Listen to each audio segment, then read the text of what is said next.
In today's business world, branding and integrity are crucial for success. The recent buzz around Old Dirty Bastard's upcoming documentary, the Microsoft Windows PC outage connected to CrowdStrike, and Wiz's rejection of a $23 billion deal from Google highlight different aspects of branding and the impact of keeping promises. As businesses navigate these elements, understanding their significance can lead to more robust and trustworthy operations. Welcome to Behind the Business on the Boise Beat. I'm your host, Gordie Tamayo, and today we're diving into the power of branding and the importance of keeping your word in the business world.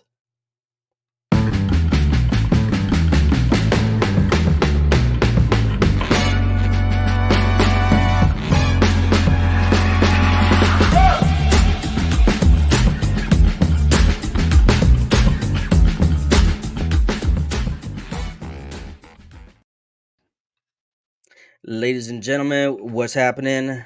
You've joined Behind the Business on the Boise Beat. I'm your host, Gordie Tamayo, and I got my co-host here, my boy, Dale King. What's happening, Dale? Hey, just looking forward to talking about branding today. Yeah, absolutely. And kind of maybe a curveball in such a way. If you're catching the headline and you're seeing this, you're probably wondering, what the heck we're talking about here. But we're going to make a lot of sense as we get moving down the pipe here and talking about branding. And right off the jump here, I want to first start talking about ODB, otherwise known as Old Dirty Bastard. He's one of the rappers, one of the artists with the infamous Wu-Tang Clan. And one of the things that recently got released is that there's going to be a documentary that's already in production, due to be released this fall. And you got a major outlet that's picked up on it and they're going to be distributing it. And I got to thinking, wow, the power of a man who's now dead because he died back in 2004 from a drug overdose. But 20 years later, the impact that he's had on hip hop and the brand that he built, which there's some irony behind it, and we'll get into that in just a second. But it's pretty iconic, hence the reason why people are still talking about him 2 decades later, and Right. and the power behind that. So, Dale, I want to first open the can of worms in this space right here. I mean, first of all, I don't think you listen to a whole lot of ODB, right? I don't have a history with that. No. Yeah, but the name right off the gate, I mean, when somebody even thinks about, the name, or they hear the name, they think about something kind of roughneck, I think you would say, a little bit um Right. gross, maybe even, right? And if you don't know too much of his backstory, you'll get to learn about who this guy was and the character that he had and kind of the nature of how he carried himself, because it wasn't just known as like a stage act that he had. I mean, this guy was the proverbial wild child of Mm, Wu-Tang and of hip hop.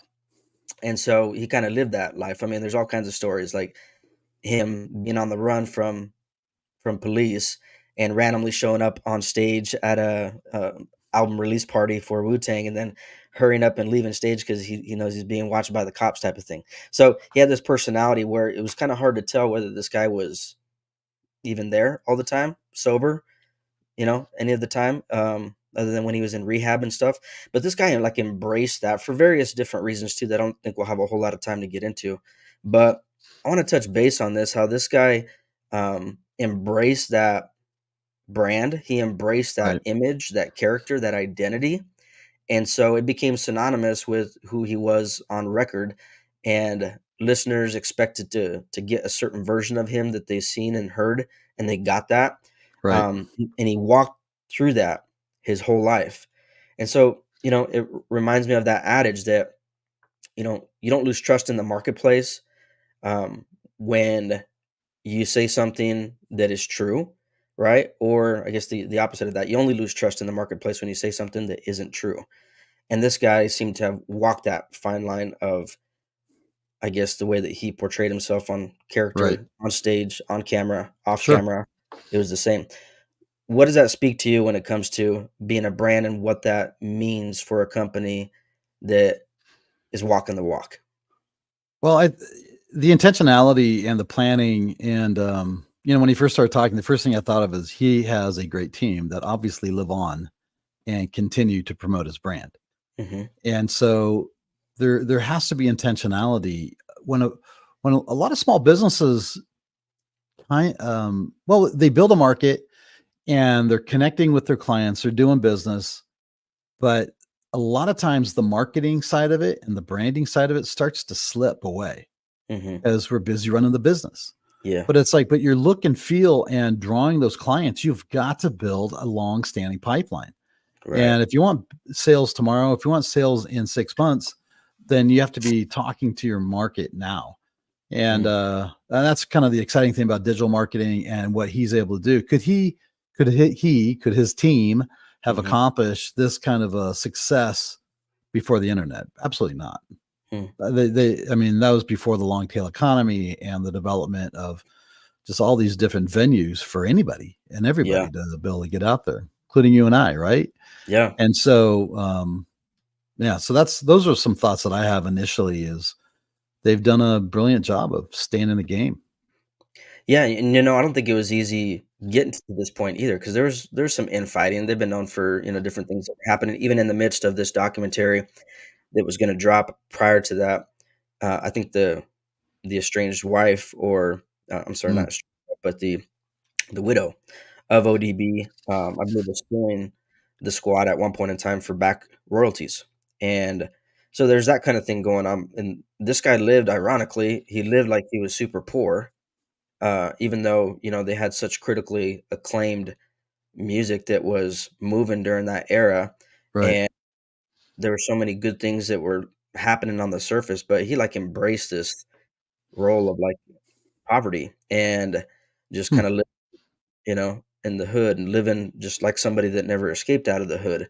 I mean, even one of his album covers was a picture of his welfare card, and he's like, "I want this as my album cover," and so he had that as his album right, cover, stuff like that. And I think there's a bigger story to this or lesson in how he embraced that role because he really right. believed that the system was broken, and as a result, he was going to portray that how broken the system was, and he was going to Mm, utilize it to his advantage, I guess you could say, in some ways, right? But I'm talking about authenticity here. And so this is like an extreme example of on the opposite side of what people would even want to venture towards, but the guy embraced it. And so I found it as like a really interesting example of what happens when you build an authentic brand and all of a sudden you got a team that is still surviving him, but they're pulling back into the vault and seeing that, as crazy as it was to have this guy on the team and having people to hunt him down or working with them for months just to right, get a couple tracks laid out in a studio, they they knew that there was something unique about his music, his delivery, his artistry, right. and they were willing to go through the lengths of, you know, years with this guy and the antics to preserve the material that was being created. And who knows, Right. maybe there's some foresight to say, you know what, 10 years from now, 20 years from now, technology is going to be so advanced that people who never heard of this guy and weren't able to see it, they're going to be able to witness it. And we're going to have Right. access to that information at this point, which speaks to your point about could they have done it 20 years ago? Not to the degree that it's being done today, but what's 20 years from now going to look like for people that are Right. building and establishing a brand, right? So Yeah, I it's want gonna to keep going.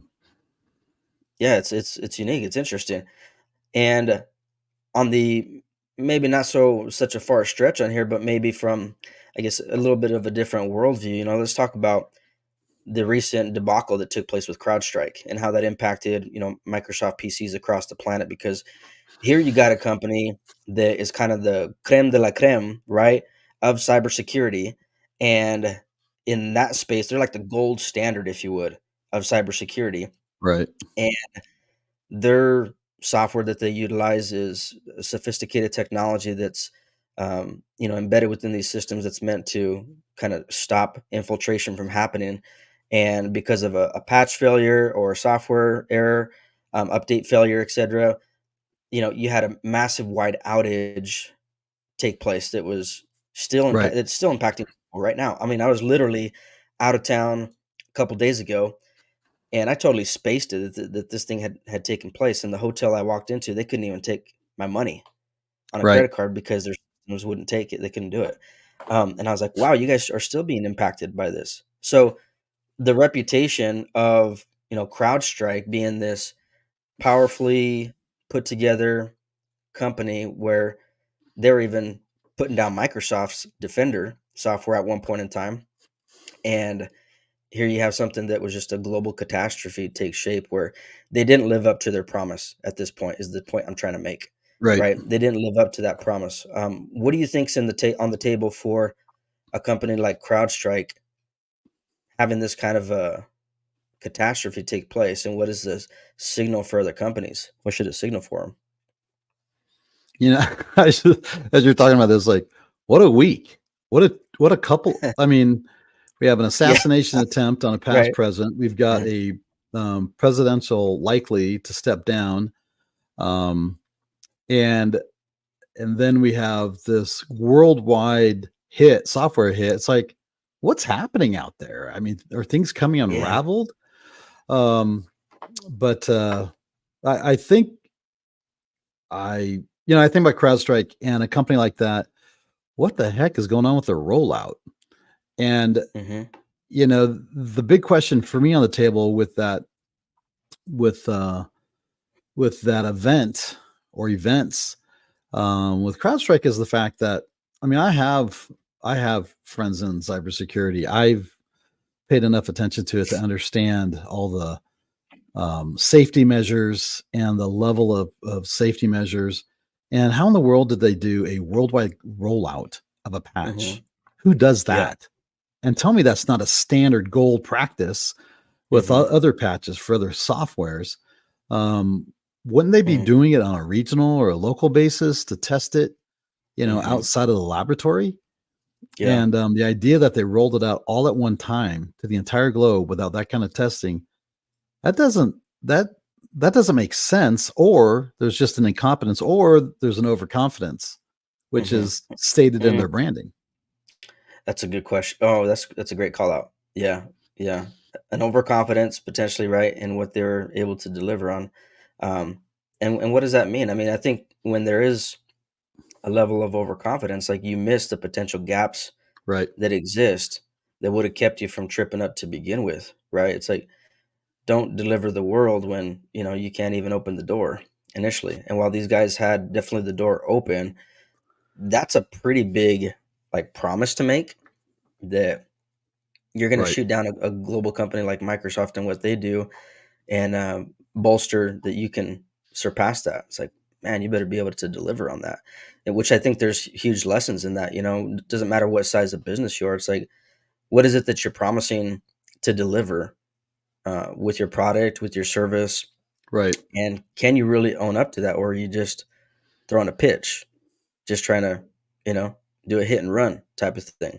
Which Right. the connection back to like ODB, old dirty bastard. What you saw is what you got. And it's like, people expected, oh, this dude might show up to the studio 4 hours late. So when he shows up, they better be there to capture it because they might only have 15 minutes and they might not get that opportunity ever again. Right. They knew what they were getting into. And then again, the opposite of that, you got a company like CrowdStrike who's saying like flawless, right? The image on the outside is like the wrapper's really shiny and it's given this pristine Right. perception that everything's packaged securely, your info safe, nobody's going to be able to hack you, etc.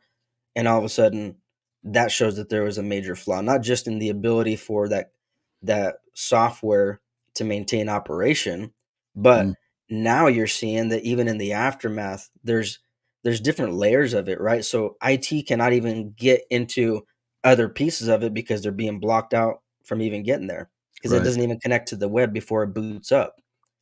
So it's like there's a lot of pieces that weren't thought through about what could potentially happen with something like this. And I think you made a huge call out when you say that why wasn't there a regional plan in place, a regional rollout um, to ensure that, hey, if this gets hit, they're able to get in and interject before it, hits the next stage. Before it Um, starts taking out airports, hospitals. right. I mean, what's going on here? Yeah, exactly. I mean, yeah, because hospitals were impacted too by it. It's like, well, everything was impacted too. Hospitality Right. industry, like I mentioned, who knows what else? It's like the world's wired via Microsoft Right. and their platform. So that's huge. But I want to segue into another connected, story that's related to this in some way, and that's with the Israeli cybersecurity firm known as Wiz and them rejecting a crazy number, right? $23 billion offer from Alphabet, the parent company of Google, Right. in an acquisition attempt, and they shot that down. And so I don't know how many people are familiar with this particular company or the people that are behind it, but they're a squad of people that actually have ties to Microsoft, and they left Microsoft. I want to say it was back in 2020 when they launched Wiz. This is like their third venture Right. in the midst of that. But what do you think about that? First of all, when you got a company, a cybersecurity company, being offered 23 billion from Google, from Alphabet, and turning that down.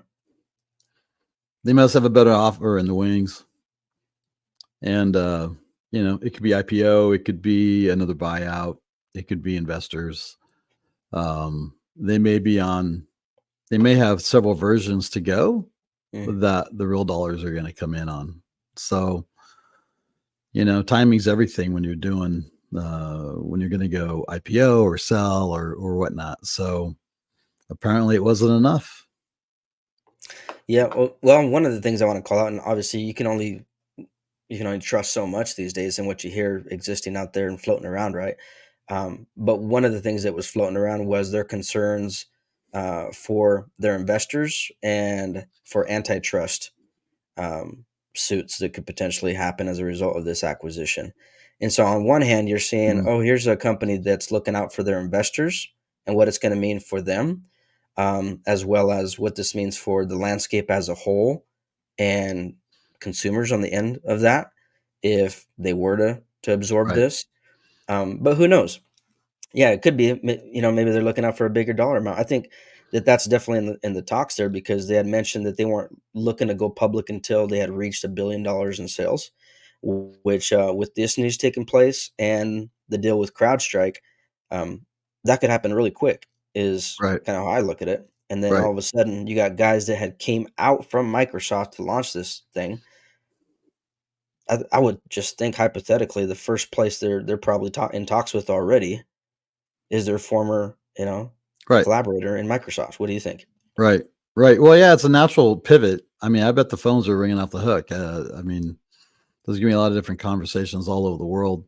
And I think about that $1 billion in revenue, that Mm, sounds like a lot to me, but in the context of their world, and in the world that we're talking about with the softwares and global softwares, mhm, um, $1 billion in sales represents a certain development level of that mhm. software, certain functions and features and whatnot. And you could see a multiplier on that 23 billion that, just isn't here yet Yeah, because of the functionality. So I think there's that. I think that's pretty critical. They could be working on other deals, that, with other governments or anything, there could be all sorts of things going on in the background in business, mm, to say that's just like, we aren't quite ready to sell because, but I could see them pivoting and I mean, who wouldn't make a call to Microsoft after what just happened, at least to take their pulse. yeah, exactly. Well, and connecting it back to the branding talk and the branding component, the power of that. Again, you got guys here. This is the same squad, from what I understand. They're the same team. They had launched these other previous companies and successfully done so as Right. well, and had done tremendous work over at Microsoft, and hence why the attention was on them from Alphabet to acquire this company as well. So, from a branding perspective, like they've built a good name, right? Which is really what branding's about. It's about building a good name. And so, I want to leave you with that. If you're listening to this, we're talking about business, we're talking about branding, we're talking about the power of branding and the effectiveness of it. And in these examples that we were given with ODB, with CrowdStrike, and with Wiz, and the acquisition potentially or the offer from Google to acquire them. And so, final lesson that I'll leave you with or question is that if you've questioned the effectiveness of branding, ponder these examples here and what it means and the detriment it could cause somebody for not fulfilling on that promise. So if you want to build a good name, if you want to build a good brand, keep your promises and don't make a promise that you can't keep. We'll leave it at that. That's good, Gordy. Yeah, thank you, brother. And with that being said, everybody tuning in, you've just tuned in to Behind the Business on the Boise Beat. Gordie Tamayo signing off. Until next time. Mike.